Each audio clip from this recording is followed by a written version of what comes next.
இருக்க மாத்தூர் தொட்டிப்பாலம் எங்க இருக்குன்னா கன்னியாகுமரி மாவட்டத்தில் இருக்குது. இதுதான் ஆசிய கண்டத்திலே பெரிய பாலம்.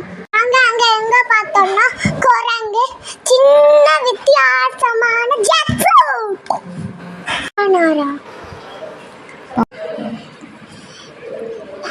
நாங்க தொட்டிப்பாலத்துல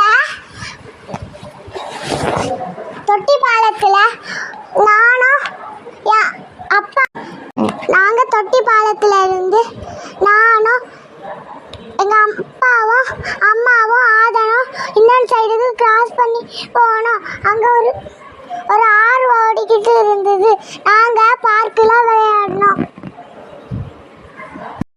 இந்த வீடியோ பிடிச்சிருந்தா மறக்காம லைக் பண்ணுங்க, சப்ஸ்கிரைப் பண்ணுங்க, ஷேர் பண்ணுங்க.